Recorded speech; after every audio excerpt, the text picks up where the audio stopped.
Jamie, hi. All right, Liv, how are we? Good, all good. So, I'm going to ask you some questions. Yeah. We're going to get deep.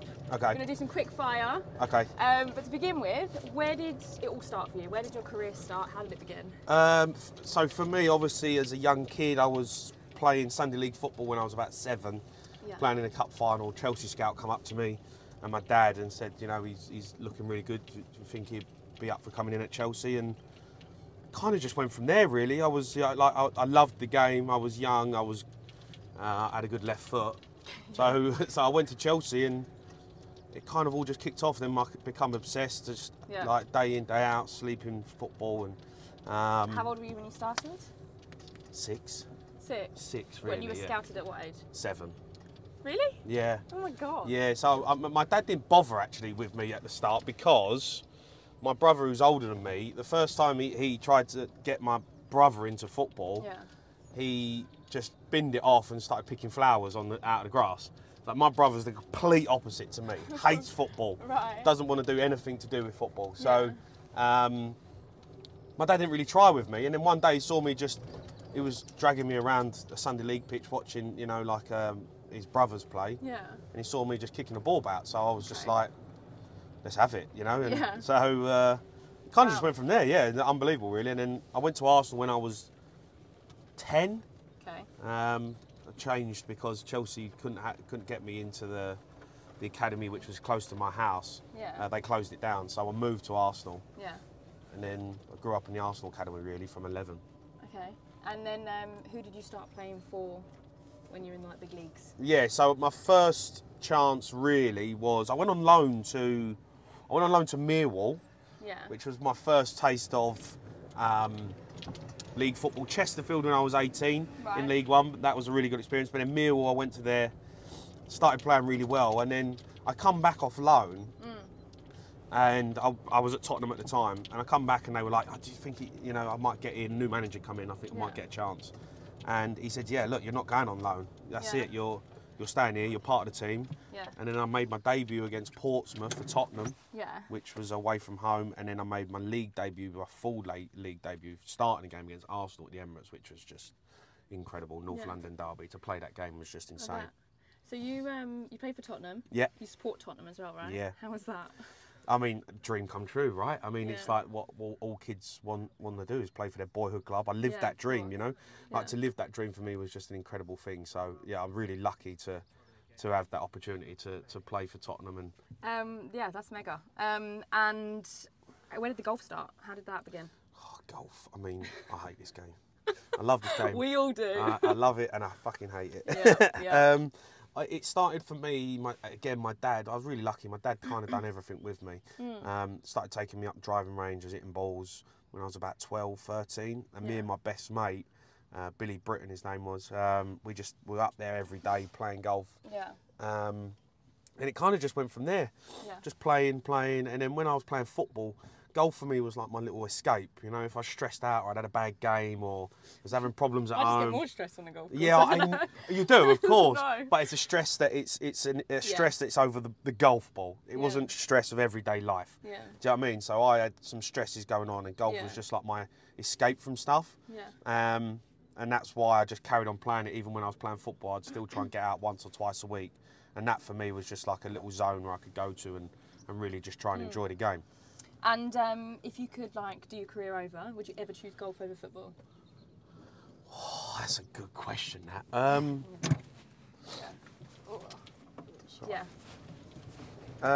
If I could do my career over, no. No? I mean, I love golf. Yeah. Don't get me wrong. It's a very individual sport. You travel around the world. It's an incredible kind of career you could have. Actually, yeah, I would. Really? Yeah, I would, yeah. Well, I mean, you can play till you're 40, can't you, if you're good? Yeah, well, I mean, look, for me, football's an amazing job. It's the best job ever. It really was. But it's hard. And it's ruthless, and you can get binned off really quickly. You can get, out the side, and that's it. Before you know it, you've got nothing. I think golf, you rely on yourself. It's your individual mentality to make it to the top. And I had a good individual mentality, so I just wasn't good enough at golf. Did you have any really bad injuries playing? Like, could that football? have stopped? Yeah. Your Yeah, career? yeah, terrible. So I mean, that was really the problem that I had with my career. Yeah. Was I was, you know, growing up one of the, you know, the best young talents in the country, but when I got to 21 and I was playing for Tottenham, I fractured my spine. So Jesus. yeah, so I had a bad injury there. I played Yeah. the FA Cup final with a broken back, basically, and then I had to have surgery. Yeah. So I've got 2 screws and a rod in my spine, Yeah. which now gives me all sorts of ag. Right. Knee injuries, groin, Oh my ankles. So I kind of just tried to get through it with, you Yeah. know, with decent physio and decent operations. But yeah, it just becomes long. So I asked you earlier, you retired quite young, you'd say, for football. Yeah. Due to injury or something else? Injury and I fell out of love with the game for a bit, Liv. You know, Yeah. like, you know, you play golf and Yeah. it's a frustrating sport sometimes, and football is the same. I'd played it since I was a kid. There's obviously politics that go on in the game as well, and there was just certain things that were going on that I just was like, I'm not really happy. I'm not enjoying the game, and I was like, if I don't want to take someone's money, like, who's hard-earned money, and a manager who's putting his job on the line to play me or get me in, and I wasn't in the right frame of mind to play football. Yeah. So I just walked away from it for a bit, and you know, I still love the game now, and I got my love back for it in time, but I just felt like I'd got to the point where enough was enough. I just didn't, my body couldn't cope, and mentally I just wasn't there anymore. So it was the right thing to do, was just to walk away from it. And you managed, is it Billericay? Yeah. Right. Would you ever go into management? I mean, it was Billericay was an absolute disaster. What happened there? I mean, it was a disaster. I mean, like, for me, like, I played for him, and it was non-league, and it was great. And then I become the manager, and honestly, I was just fighting fires with the owner. Yeah. Like, new owner come in, he didn't want to spend any money, and you know, at that level, you have to spend money. Yeah. And I've got lads turning up who do, you know, work for UPS, you know, work for the post office. Yeah. Lads are turning up in the evening, and I'm trying to ask them to run around a football pitch and graft and work hard and be at it, be professional. And I'm like, these lads ain't it. They just want to have a kickabout. So how long did you do it for? I've done it for a year, a couple of years, and I did enjoy the coaching. I did. I liked it. But I wouldn't go back to being a manager. That, for me, was just too much graft, too much hard work. And, you know, it was a bit dog and duck at Billericay. You know, it wasn't professional. So unless you're going to go in at a top club, it's not worth it. I miss the coaching, I do, but I prefer doing the media. It's a lot easier, more fun. And how did you get into that? Because obviously that's a very different transition from football playing sport to now talking on the radio. Yeah, no, it is a massive. I don't know. I mean, I guess I had the gift of the gab a little bit. I like talking about football. Yeah. I guess I've got kind of a fun personality where I don't take myself too seriously. Yeah. You know, like you see pundits and you see people coming in, they're trying to be really serious and talk tactics. That's not really my bag. Like, I just want to have a laugh. I've got some funny stories of growing up playing football. Yeah. You know, and I'm one of the lads. I'm relatable. You know, so I've had a lot of ups and downs. Yeah. So for me, it was just about being relatable to people. Talksport gave me some really good opportunities. They got me involved. And it kind of just went from there. I had to make a decision. Do I do coaching or do I do media? Do you see yourself doing it for a long time now? Yeah, that's my career. Yeah, I love it. It's my career. I love it. I absolutely love it. You know, I get up, I get to play golf. Yeah. And then, you know, I go and watch football matches, speak to fans. I love talking to people, you know, and they come on the show, we talk to them. I go on Sky and they're brilliant with me, you know. So I say now I've got the second best job in the world. One was being a professional footballer. That was number one. Yeah.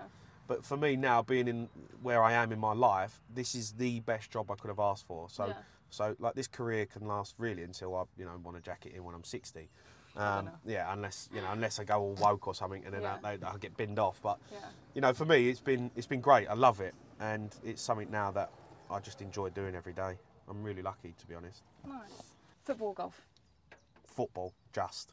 Golf? No, football or presenting. Football or presenting? Football all day long. Yeah, it's nothing better than playing. Celeb crush. Oh God, celeb crush. What now? These are like random ones. Yeah. Like now? Yeah, go on. Or, yeah. I mean, back in the day, my celeb crush was actually Nadine out of Girls Aloud. Okay. Yeah. Nice. That was back in the day. I mean, she's still beautiful now. Yeah. I would say Kate Beckinsale now. I don't know her. Oh, come on. Do I know her? Yes, like Kate Beckinsale. She's the she does like the vampire slaying and all that in the films.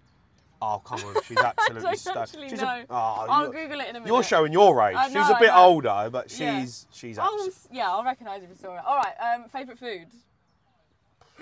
everything. Last meal, what would it be? Last meal. I think I'd go with a truffle tagliatelle or something. Okay, I'm Yeah. going roast dinner.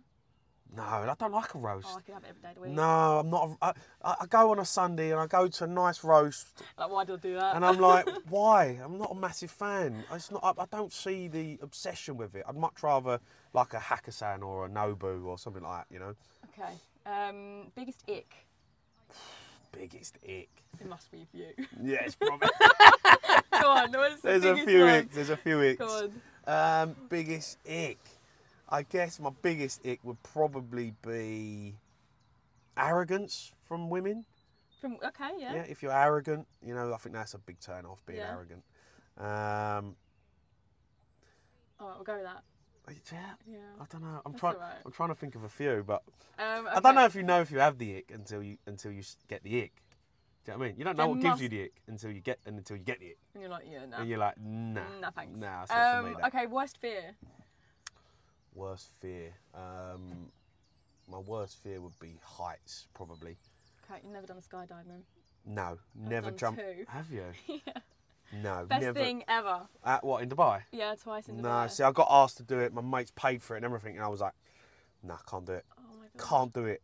I mean, I'll sit on the beach and watch everyone come down. Like, I'm lovely, sitting in zero You see it all the gravity. time, yeah. Yeah, sat there with a cocktail in hand and Yeah. watching them all, you know, skydive over, you know, Dubai Marina. But Not for me. nah, Not for you. no, keep me planted well and truly on the floor. Okay, favourite memory in your career? Favourite memory, I'd say my debut for Tottenham. Okay. Against Portsmouth. Nothing. You can't ever forget that moment. My family there, crying their eyes out. I'm walking on a pitch, realising your dream, all the Yeah. hard work, dedication, and Yeah. sacrifices that you made to get to that point, and then for it to actually happen was Mega. mega. Yeah. Worst rule in golf? Worst rule in golf. It's not really quick fire, this, is it? No, it's not quick fire No, because it they're tough questions. Yeah, I know. Worst rule in golf, I would say. There is one that really annoys me, and I can't remember what it is. I see it on the PGA Tour the other day, and I'm like, how is that still a rule? Oh, having to play out of a divot. Oh my god, that's mine. Yeah. I say it all the time. Ridiculous. I don't get it. You're getting punished for hitting the ball down the middle of the Yeah, no, fairway. it needs to and change. they have, you know, come on. And there's loads of divots there. Everyone hits it in the same area at the pro Yeah. level, and you got to play out of a divot. You get Yeah. punished. No, not for me. Change that. Not rule. having it. Okay, so this part is called Spill the Tea. Spill Right. the tea. All right. So okay, we're going here to we talk a bit about Big Brother to begin with. go. Oh God. That was how many years ago? I think it was 2018, so 5 years ago now, maybe. Okay. A long way since then. Jesus How Christ. did you find that? You know what? It was boring, Liv. It was Yeah. like people saw, you know, an hour and a half of a show, 2 hours. I don't know how long the show was. I've never watched it back. But you know, Why like not? no, I can't watch myself on TV. I can't listen to Oh my myself on the God. radio. I hate my voice and I hate the way I, I don't look. like my voice. Yeah, either. like I hate it. I don't know how anyone listens to me, to be honest. Millions of listeners, I don't know how they listen.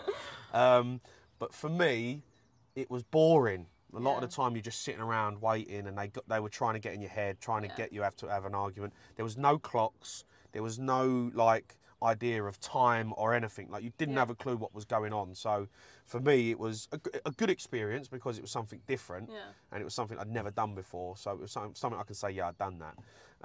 Would you do it again? If they paid me what they paid me, yeah. Oh my god, was it good? Yeah, it was top. I mean, Lovely. yeah, I mean, it was a decent amount. I got offered 150 grand, and then I had the opportunity to go and play football. So I went back to Big Brother and was like, look, Barter with him. yeah, I said I'm not bartering, but this is the deal. No. I can't do it Yeah. because I've got a football club who want to sign me in January, and they Yeah. were like, what? You're coming? You're starting the show in 2 days. What do you mean you're not coming? I was like, I'm Oh, not. that close to starting? Yeah, because the show was on the Jeez. 2nd of Jan. Yeah. The transfer window opened on the 1st of Jan. Right. So a team come in and was like, we want to sign you. I know you're out of contract. We want to give Yeah. you a contract. So I went back to Channel 5 and said, look, I'm really sorry I can't do it. And what can we do for you to like turn down this football contract? Yeah. I said, well, you can pay me another 150 grand. Put the phone down. Really? 5 minutes later, they phoned me back and said, we'll give you 300 grand to turn down the contract. I went, yeah, go on then. Oh my god. Yeah. Wow. Okay. Probably shows where my head was at the time. Of course, I wouldn't decline that. You can't turn that money down, no. can you? It's life changing. I still spunked it. Oh God. Yeah. Like most people do. Yeah. Worst housemate. Kim Woodburn. I watched it last night. Did you? It was brilliant. Yeah, I mean, actually did. She was. I mean, I couldn't believe what I was seeing. Oh like, my God. She come in like a couple of weeks afterwards, Yeah. and basically she had all the ammunition on everyone. We didn't know what was going on, but she knew what was going on because she'd been watching the show. So she come in, like knowing who everyone was, what they were about. Yeah. She knew their backstory, like she knew everything. She come in all guns blazing, and I was like, who the fuck is this person? Like, I didn't even know who she was, and I was like, who the fuck is this? She's come in and absolutely crucifying people, and I was like, isn't she a cleaner? Yeah, she was a cleaner. Yeah. And actually, when I realised who she was, I loved her show. It was a brilliant show. She was she was the cleaner. Yeah. So I loved it. Yeah. But she was horrible to be in a. Was she told to say the things she was saying? I don't know. I have no idea. Was it? No. Love Island's quite scripted, is it? Is it like that? No, no. That was the one thing with Big Brother. Wasn't scripted at all. You were left to your own devices. No one telling you. You didn't see anyone. Yeah. See, like on other shows, I've done other reality shows, and producers will come in between and they'll chat to you and they'll say, "Do you want to say this?" Or you do an interview and they'll say, "Do you want to like?" They'll give you things to say. Big Brother was not that at all. You are in a house and you are completely left to your own devices, and all they do is come through the tannoy and say you've got to be ready in an hour because there's an activity. That was it. There was nothing else. God, so yeah, it was great. And she come in, I was like, and she was just being horrible to the blazing, was being horrible to the young girls, and like there was girls in there a bit nervous, like Chloe from Geordie Shore, who was a nice girl, and she was a bit nervous and. She was just going after him, so I kind of ended up. I was like, I've got to say something. I can't keep letting this go. And then she come for me. You're an adulterer. You chicken liver shit. What was I was that like, about? I don't know. I didn't even know what adulterer meant. And then obviously it was, about the fact that I was a naughty boy a few years before. Oh my but God. she had that ammunition. I was like, nah. She's got it all on script, didn't she? She had it all. She had it ready to go. Do you regret anything you said? Would you change anything about things that were brought up or how you reacted? No, because that's just you, right? No, I was just being me. You Do you know what I mean? people I was sticking up for other people. I couldn't believe how she was acting. Like it just wasn't normal behaviour for me. I just didn't understand how you could act like that. So no, I wouldn't have changed a thing. And I think it went well for me. The show was great. It was a good show. Now going back to your career, would you redo it in any way? Would you redo anything? I sit there sometimes and I think about, in hindsight, and hindsight's a wonderful thing. I think the move, I went to Wolverhampton Wanderers when I still had 3 years left of my contract at Tottenham. Yeah. But they come in and offered me a lot of money. Yeah. And they wanted me to be their star player. Looking back, it was probably a bad decision because one, I'd never really left like where I grew up, and I moved up north, and I realised that I didn't like being away from my family, and I really struggled. And two, the club wasn't actually in a great place, and I signed there, and it ended up just being a disaster. And I got really down about my life and down about football. And I left Tottenham probably a little bit too early. I should have stayed. And that's one that I look back on and go, that was maybe a mistake I made. And also, I had the opportunity to play for Ireland. So I'm Ireland and English heritage. So I could have played for both. But I grew up playing for England. And I always wanted to play for England. That was always my dream of mine. And I manifested that as a young kid. And I played for all the age groups. And when I got to the highest level, Ireland come in for me. And Ireland, a massive nation, big family, had a really good team. And they wanted me to be a part of their squad. And I said no because I thought I would get an English squad, and I didn't. And I think maybe looking back, that was one where I should have kind of took the opportunity to, represent, another part of my life in Ireland, which I would have got maybe 20, 30 caps for. It would have been brilliant. Yeah. So them two things I maybe regret. Okay. Worst career moment? Oh, worst career moment. I think missing a penalty at the in the Carabao Cup final against Man United. That must be the worst feeling ever, right? It was literally like walking up, Liv. It was like walking on a travelator, the Gladiators. Do you know what I mean? Like trying to get up there. You're lead in your boots. I was the first one to take a penalty in the cup final against Man United. And I apple crumbled. I absolutely bottled it. And Ben Foster was in goal. He knew, and he knew. He told me afterwards. He was like, I kind of knew where he was going. I'd had a look at your last 4 or 5 penalties. so I kind of knew where you was trying to go, and I went that way, and I was like, I was like, oh no, you mug! I've just embarrassed myself. I was gutted. My family were there. There was 20 of my family there, and it was like, horrible. I didn't sleep for weeks. Things when you're doing it for your team as well, it's just so hard, isn't it? It's cup final for Tottenham. Like you just feel like I've just killed. Yeah, thanks, Liv. Thanks for the reminder. Sorry. You let everyone down. Okay, best memory of your career. Have I asked that? The best memory I'd say was my debut. Your debut. Sorry, we have asked. Yeah. So my debut for Spurs, that was a big moment for me. All right. Prank call. Do you want to do a prank call? What, someone in my phone? Yeah. I don't know who's in my phone. I mean, the only person in my phone. What are you going to say though? A few people have done this and it's worked out really well. The other people, it's just not. No one's answered. Well, that's the thing. thing. You can do it on the basis of being yourself, saying something to someone. Yeah. Or pretending to be someone else. I mean, the only person I think will actually maybe answer the phone is, people that I kind of work with, like Dean Saunders or Alan Brazil, Ali McCoy. I'm trying to think of someone else who'd answer. I don't even know who's in my phone. You must have some good names in there. Yeah, I could. Maybe I could phone someone like Dean Saunders and say that I've got him a tea time in Liv Golf or something. Who we got? I don't even know who I've got in my phone book. What are we thinking? You could do Nathan. Nathan Massey? Because he's been on the channel before, so people know who he is. Should I phone Nathan? Obviously everyone knows who Nathan is. Right, let me ask Nathan. Let's see if he don't answer the phone either. A little palm tree. I know. I don't know why I've got palm trees. I don't know why that's happened. What are we saying now? Are we saying about? Can you say the same thing or not? Can we? Does it work? Has he played in the Liv X before? I don't know if he has. Yeah. I don't think he has. No, go on, say that. Just say, look, I've got. Oh no. Okay. This is out of order. Does he know I'm playing with you today though? No, I don't think so. Oh shit, yeah. Hello? Right, Geese, how are you? All good, mate, how are you? I'm alright, son, I'm alright. What are you up to? Just grafting at the minute with my old man. Got some bits up. Oh, nice.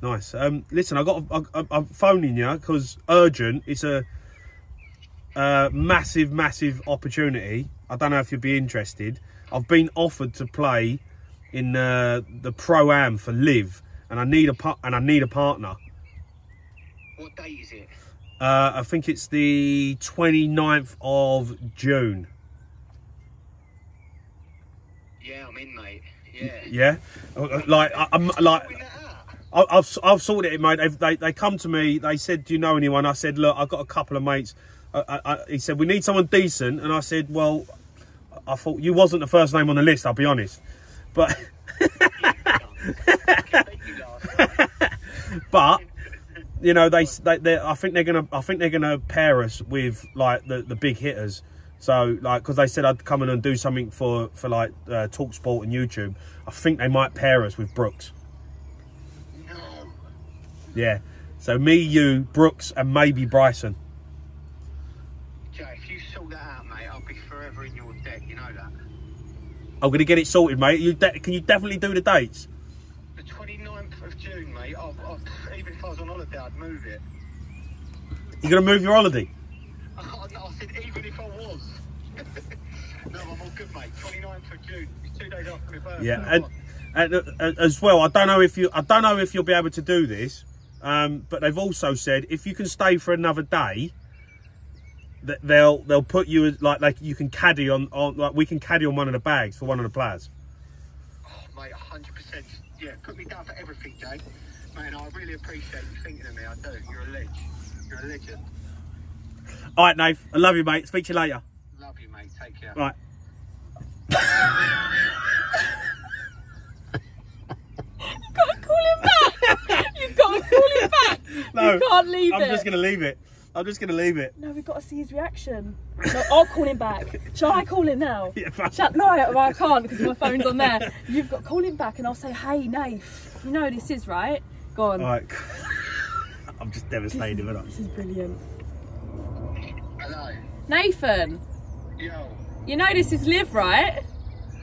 Pardon? This is, it's Liv Cook.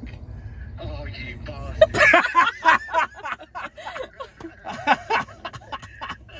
Oh, Nave. I'm so sorry. That's all right. Listen, I'm going to get you back. Oh, Nave. I'm sorry, mate. We're sorry. I literally, you said our thanks and all this, and I was like, oh no. Oh, God. No. How do you get both of you better sleep with one eye open?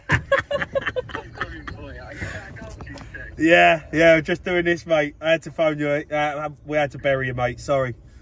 Oh, you bastard. Anyway, over and out. Yeah, I'll see you later. Bye. Bye. Oh mate, That's liberty. That was class. That's liberty. You know what's quite scary is I'm really good at lying. That's really good. I know. Got myself out a lot of holes. You know what I mean? That was solid. Right, sorry Nathan. Anyway, moving on. Okay, final thing. Liv's Vault. You ever seen Room 101? Where you like throw things like you want to banish from the world? No. Okay, so you put something in from the world that you just don't want in this world anymore. Okay. That we don't need. And Okay. one from golf. Okay. So one from golf, what would it be? To get rid of completely. Yeah. Bogeys. Okay, I like that. I go double bogeys because I do them a lot. Yeah, double bogeys. Double bogeys. And Missing a free putt. yeah, and in the world, something you despise. Knife crime. Okay, Yeah. I like that one. Yeah. Thank No you. knife crime. Get rid of that. All There's right. too much of that going Let's on. go and play some golf. Thank you Come for on. today. Let's go, Liv. I'm ready.